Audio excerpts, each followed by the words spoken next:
मी महावीर कागवाडे पंचायत समिती मिरजला सभापती होतो, जिल्हा मध्यवर्ती बँकेला चेअरमन, नंतर APMC मार्केट यार्ड तिथं चेअरमन मी होतो.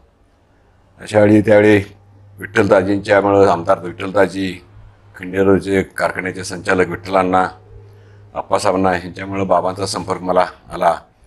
आम्ही थोडं त्यावेळी बाबांच्याकडे पाहत असताना किंवा हे करत असताना आम्ही जरा तरुण असल्यामुळे एवढं काय मी हे करत नव्हतो, पण नाही तसं. पण महाराज त्यांच्याकडे बघितल्यानंतर एकदा त्यांच्याकडं आमच्या मनामध्ये एक भाव निर्माण झाला महाराजांच्या वतीत. त्यामुळे महाराजांचा संपर्क आमच्याकडे नेहमी वाढत गेला त्यांच्याबरोबर असल्यामुळं. त्यामुळे विजापूरला त्यांच्याकडे जाणं, महाराजांचं मग मर्जी बसल्यामुळे इकडे आमच्या मिरजमध्ये मार्केट कमिटीला येऊन 8-8, 15-15 दिवस आमच्याकडे पाहून म्हणजे भक्तांच्यामध्ये राहण्याचं एक असं योग त्यांनी त्यावेळी आणत होते. अशा वेळी नेहमी बाबांचा संपर्क आमचा आला. आमची त्यांच्यावरती भक्ती वाढली त्यांच्यावरती. त्यामुळे ते आम्हाला एक लहान मुलासारखं आम्हाला त्यावेळी ते असं हे समजायचे आम्हाला.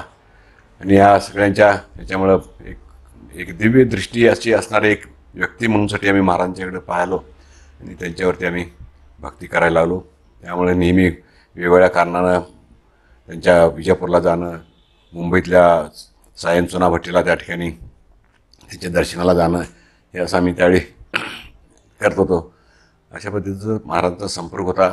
अनेक वेळा असे काही दृष्टांत काही वेळा त्यांनी मला का प्रत्यक्ष असं दृष्टांताचं काय मी पण अपेक्षा केली नाही मनामधून, पण दृष्टांत काही माणसांना त्यांनी दिले. उदाहरणार्थ कळमीचे आप्पासाहेबांना, यांना ते असं महावीरच्या रूपामध्ये त्यांना दर्शन दिलं. त्यानंतर दत्ताच्या रूपामध्ये गव्हाणे पाटील मिरजेचे भक्त आहेत, त्यांना त्यांनी तशा पद्धतीनं दर्शन दिलं. विठ्ठलांना पण तशा पद्धतीने दर्शन दिलं आहे असं विठ्ठलांना म्हटले.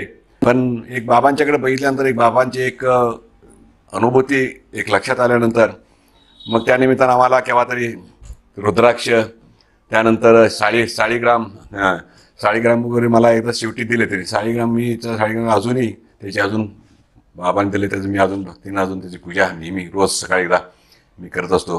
आणि असंच बाबांच्यावरती माझी भक्ती राहो हीच प्रार्थना.